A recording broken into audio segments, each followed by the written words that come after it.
భద్రాద్రి కొత్తగూడెం జిల్లా అశ్వారావుపేటకు చెందిన నిరుద్యోగ యువతీ యువకులకు కొబ్బరి వ్యర్థాలతో వస్తువుల తయారీపై శిక్షణ కార్యక్రమం ఏర్పాటు చేశారు. ఇక జయశంకర్ తెలంగాణ వ్యవసాయ విశ్వవిద్యాలయం, జాతీయ కొబ్బరి అభివృద్ధి బోర్డు సంయుక్తంగా హస్తకళలపై ఆసక్తి ఉన్న యువతీ యువకులు, నిరుద్యోగ మహిళలకు శిక్షణ కార్యక్రమం ఏర్పాటు చేశారు. శిక్షణా శిబిరంలో అంతర్జాతీయ స్థాయిలో అవార్డు పొందిన బీహార్కు చెందిన నికుంజ విహారీ శిక్షకులుగా వ్యవహరిస్తున్నారు. ఇక పర్యావరణాన్ని పరిరక్షిస్తూ కొబ్బరి సేల్స్తో వివిధ రకాల శిక్షణ కల్పిస్తున్నట్లు వివాహకులు వెల్లడించారు. ఇక శిక్షణ పొందిన యువతీ యువకులు, నిరుద్యోగులు స్వయం ఉపాధి పొందవచ్చని వ్యవసాయ కళాశాల ప్రొఫెసర్ డాక్టర్ శిరీష తెలిపారు. సహకారంతో కొబ్బరి హస్తకళ నైపుణ్య అభివృద్ధిపై 6 రోజుల శిక్షణ కార్యక్రమం అనేది నిర్వహించడమైనది.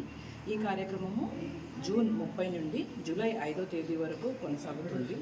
ఇందులో ముఖ్యంగా ఔత్సాహిక యువకులు, అలానే మహిళలు, నిరుద్యోగ మహిళలు ఎవరైతే ఆసక్తి కలవారో వారు కొబ్బరి నుండి మరియు కొబ్బరి చిప్పల నుండి, కొబ్బరి వ్యర్థాల నుండి కూడా వాటిని అనవసరంగా పాడేయకుండా వాటికి విలువ జోడించి, కొబ్బరి చిప్పలకు విలువ జోడించి వాటి నుండి అద్భుతమైన వస్తువుల్ని తయారు చేయడంపై ఈ యొక్క నైపుణ్య అభివృద్ధి కార్యక్రమంలో ముఖ్యంగా కొబ్బరి అభివృద్ధి బోర్డు వాళ్ళు నియమించినటువంటి శ్రీ నికుంజ్ గారు అని బీహార్ నుండి వచ్చినటువంటి మాస్టర్ ట్రైనర్తో ఈ 6 రోజుల పాటు శిక్షణ అనేది ఇవ్వడం జరుగుతుంది.